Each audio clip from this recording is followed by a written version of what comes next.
Charles बोरोमियो का जन्म उत्तरी इटली के एक प्रतिष्ठित परिवार में हुआ था। चार्ल्स के 40 साल के छोटे से जीवन में ही ढेर सारे आश्चर्यजनक परिणामों के साथ कैथोलिक सुधार के मुख्य वास्तुकारों में से एक बन गए, जिसने ट्रेंट की प्रसिद्ध के आसपास आकार ले लिया। वे अत्यंत बुद्धिमान थे, लेकिन वे ठीक से ना बोल पाने की समस्या से पीड़ित थे। जब वे बोलते थे तो कभी कभी ये स्पष्ट समझ नहीं आती थी। उन्होंने एक ऐसे लक्ष्य का पीछा किया जिसने उन्हें चर्च में उच्च पद के लिए नियत किया, लेकिन उन्होंने इसका इस्तेमाल दूसरों की भलाई में काम करने के लिए किया और खुद एक तपस्वी का जीवन व्यतीत किया।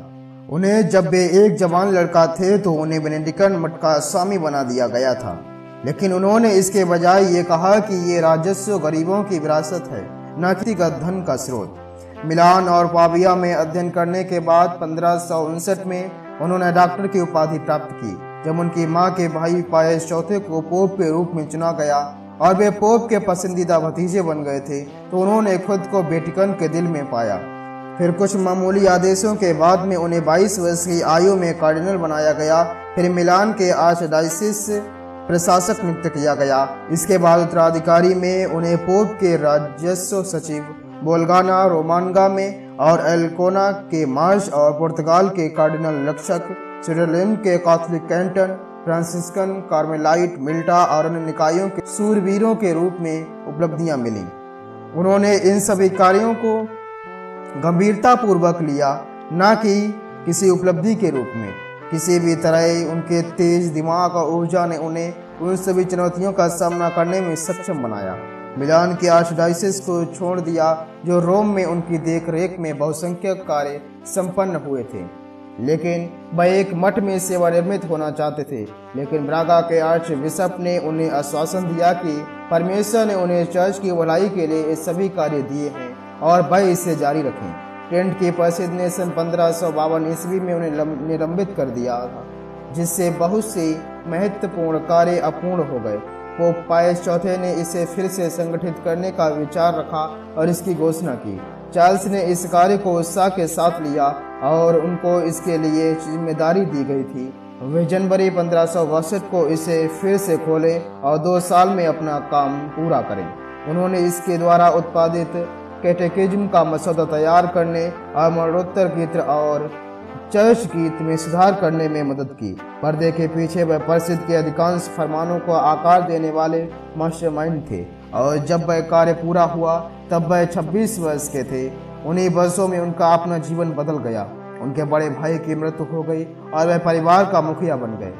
जीवन का पीछा करने के बजाय, जिसमें विवाह भी शामिल था, उन्होंने चाचा गिलगिलियो को 1563 में प्रिस्ट के पद पर नियुक्त किया और 2 महीने बाद उनका मिलान के बिशप के रूप में अभिषेक किया गया। अंततः जब वह वहां गए तो उन्होंने डायसिस को दयनीय स्थिति में पाई। वह स्पेनिश शासन के अधीन थे। पादरी आमतौर पर आलसी और भ्रष्ट थे और विश्वासी लोगों ने लगभग प्रार्थनाएं करना बंद कर दी थी। चार्ल्स ने एक प्रांतीय परिषद का आयोजन किया और ट्रेंट के आदेशों को लागू करने का आदेश दिया। इसके बाद उन्होंने अपने चाचा की मृत्यु पर वापसी रोम लौटना पड़ा। नए पोप पायस पांचवें ने उन्हें रोम में रहने के लिए मनाने की कोशिश की, लेकिन उन्होंने अपने चाचा की मृत्यु को अपने रोम से हमेशा के लिए दूरी के रूप में देखा और वापस मिलान के लिए रवाना हो गए।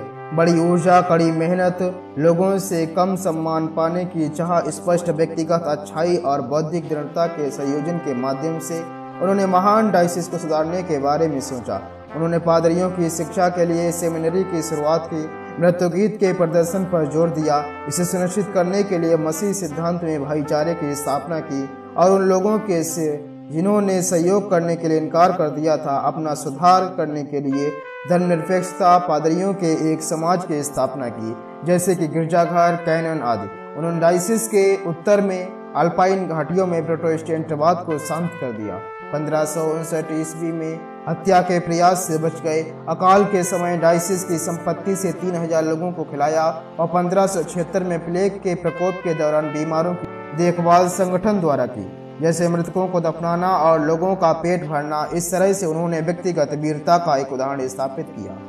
उन्होंने अपनी ऊर्जा द्वारा विश्व के सारे कार्य संसाधनों को पूरा करना जारी रखा। 1584 शरद ऋतु में जब वे मोंटेवेरवालो में अपनी वापसी कर रहे थे। उनका स्वास्थ्य खराब हो गया। वह शहर लौट आए, अपने बिस्तर पर गए और वहां 3-4 नवंबर की रात में उनकी मृत्यु हो गई। उन्हें गिरजाघर में दफनाया गया और तुरंत एक लोकप्रिय संप्रदाय विकसित हुआ। इस संप्रदाय को जल्दी ही आधिकारिक चर्च द्वारा अपनाया गया और 1610 में संघ घोषित किया गया। 1993 में पोप पायस 11वें ने उन्हें उन दोनों का संरक्षक घोषित किया जो कैटेकिस्ट और उनके विद्यार्थियों को पढ़ाते थे।